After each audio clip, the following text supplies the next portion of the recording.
Ya, Assalamualaikum warahmatullahi wabarakatuh. Eh, di mata kuliah ini ya, Anda silahkan mendengarkan dan memahami penjelasan dari video yang saya buat. Nah, di video kali ini ya, saya akan menjelaskan terkait pendidikan sebagai suatu sistem ya. Sebelum saya melanjutkan ke hal yang lebih kompleks ya, saya ingin menjelaskan dulu sebenarnya sistem itu seperti apa begitu. Nah, sistem itu kesatuan ya yang terdiri atas komponen atau unsur yang saling berhubungan satu dengan yang lainnya. Nah, komponen atau unsur ini itu saling bekerja sama ya satu dengan yang lainnya untuk apa? Untuk mencapai tujuan. Itu namanya sistem ya. Jadi sistem di sini itu tidak hanya atau tidak dikaitkan dengan sebuah teknologi atau mesin ya kan atau peralatan, tapi sistem di sini maksudnya itu luas ya. Maknanya itu luas, tidak hanya berupa sebuah teknologi, peralatan ya, ataupun terkait mesin begitu. Nah, kalau kita berbicara di konteks pendidikan, maka sistem di sini itu ya yang di mana tadi saya jelaskan bahwa sistem itu kan komponen atau unsur-unsur yang saling berhubungan satu dengan yang lainnya. Berarti di sini kalau kita tarik ke dalam konteks pendidikan, sistem itu mencangkup keseluruhan unsur yang ada di dalam pendidikan itu sendiri ya, yang saling berinteraksi untuk melakukan sebuah proses pembelajaran.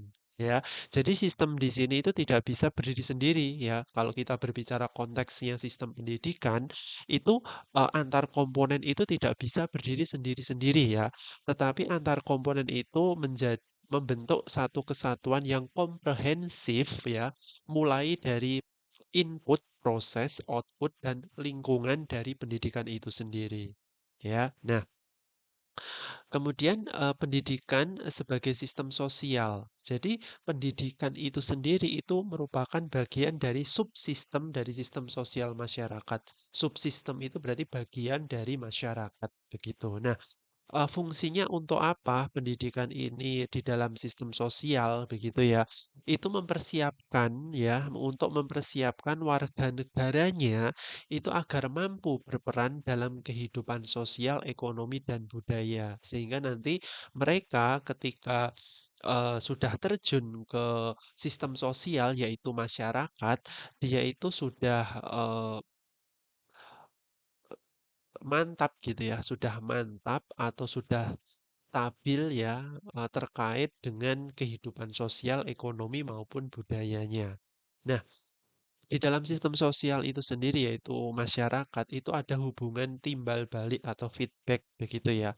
Yang dimana yang pertama masyarakat itu mempengaruhi pendidikan ya. Maksudnya mempengaruhi pendidikan itu masyarakat itu butuh yang namanya pendidikan ya. Masyarakat yang berupa manusia kan masyarakat itu kan terdiri dari manusia-manusia.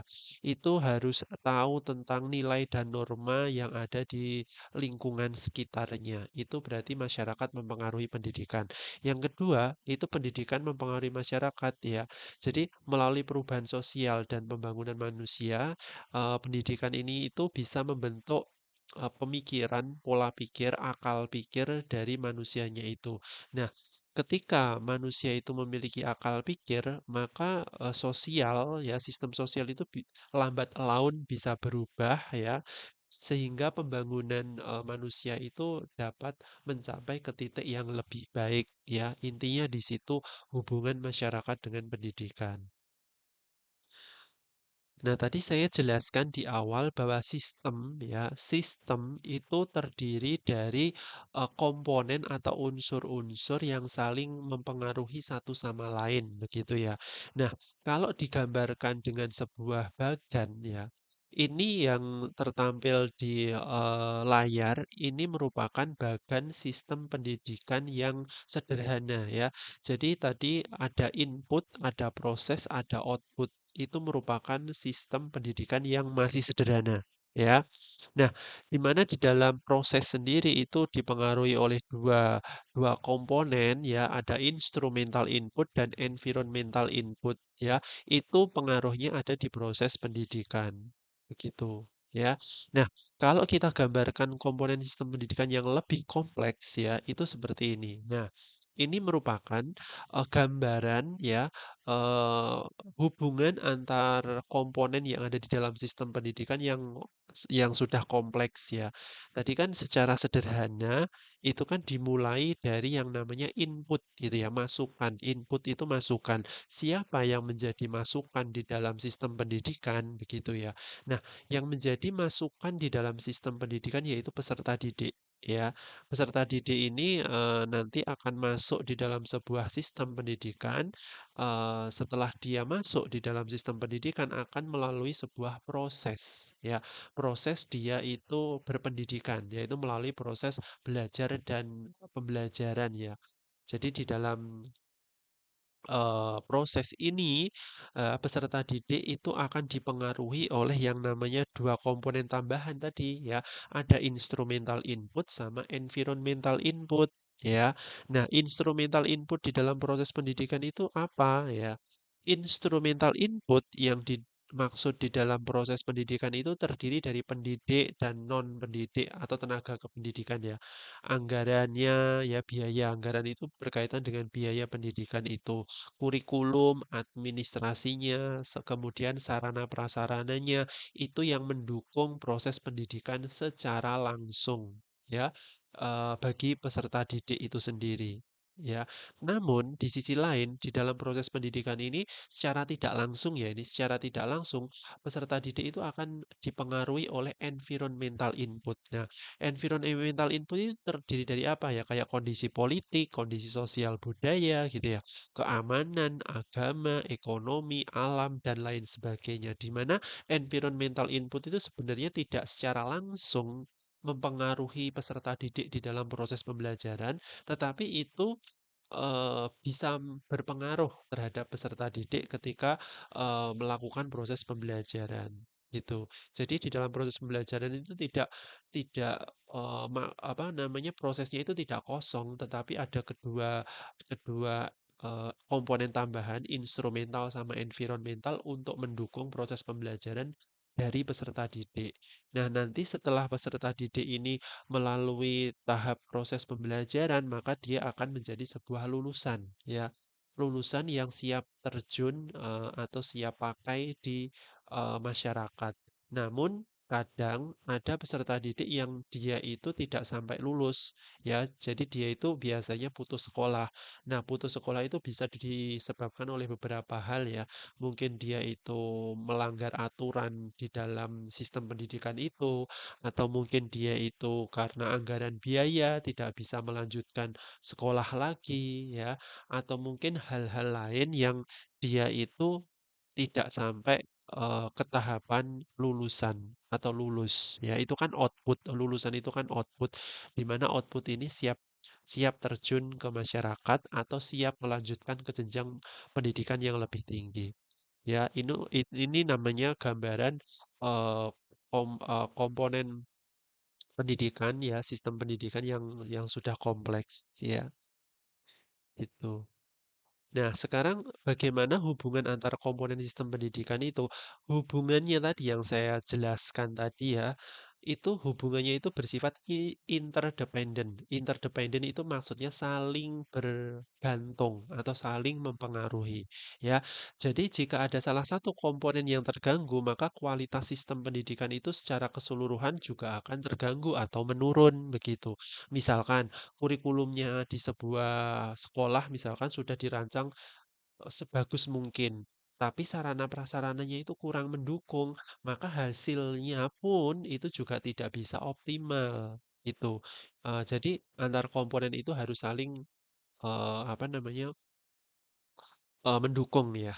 Jadi, komponen-komponen di dalam sistem pendidikan itu tadi yang saling bergantung itu tadi, sebenarnya itu akan bermuara ke satu. hal, yaitu mencapai tujuan pendidikan nasional. Kan tujuan pendidikan nasional itu kan tertuang di dalam Undang-Undang Sisdiknas kan, Undang-Undang Nomor 20 Tahun 2003. Ya kan Sisdiknas tentang sistem pendidikan nasional itu ada di sana tujuan pendidikan nasional. Nah, sebenarnya komponen-komponen itu tadi itu diarahkan untuk mencapai tujuan pendidikan nasional tersebut. Begitu. Ya, itu hubungan antar komponen sistem pendidikan. Nah, sekarang ke prinsip pengelolaannya. Sistem pendidikan itu harus dikelola sedemikian rupa ya. Jadi harus memperhatikan prinsip yang pertama keterpaduan. Jadi antar komponen itu harus bekerja sama ya, harus bekerja sama sejalan dan selaras ya. Jadi tidak boleh antar komponen itu bekerja secara sendiri-sendiri ya. Jadi harus bekerja satu kesatuan yang namanya keterpaduan. Terus yang kedua ada efektivitas. Efektivitas itu bahwa setiap komponen di dalam sistem pendidikan itu harus mencapai tujuan dengan sumber daya yang optimal, ya. Sehingga ketika sistem pendidikan itu dijalankan dengan sumber daya yang optimal, maka sistem pendidikan itu akan mencapai pengelolaan yang efektif ya. Kemudian yang ketiga ada efisiensi. Efisiensi itu berhubungan dengan penggunaan sumber daya yang hemat dan tepat ya. Jadi meskipun sumber dayanya itu hemat tapi harus tepat ya. Kalaupun sumber daya yang digunakan itu tidak hemat, mungkin membutuhkan biaya yang mahal, tapi kalau tidak tepat ya tidak bisa dikatakan efisien ya. Jadi harus tepat dan hemat. Terus keterbukaan. Jadi di sini di dalam pengelolaan sistem pendidikan itu harus terbuka, yaitu harus bisa dievaluasi dan harus bisa dikembangkan ya sistem pendidikan itu. Terus adaptabilitas. Adaptabilitas itu bisa menyesuaikan dengan perkembangan zaman, ya, baik itu perkembangan teknologi, sosial budaya, dan lain sebagainya, ya. Jadi sistem pendidikan kalau mampu menyesuaikan dengan perkembangan zaman, itu berarti sistem pendidikan itu fleksibel, ya. Jadi bisa menyesuaikan dengan perubahan-perubahan yang ada. Itu prinsip pengelolaan dari sistem pendidikan, ya. Ya, jadi intinya di sini ya, pendidikan sebagai suatu sistem itu di dalam pendidikan itu terdiri dari komponen-komponen atau unsur-unsur.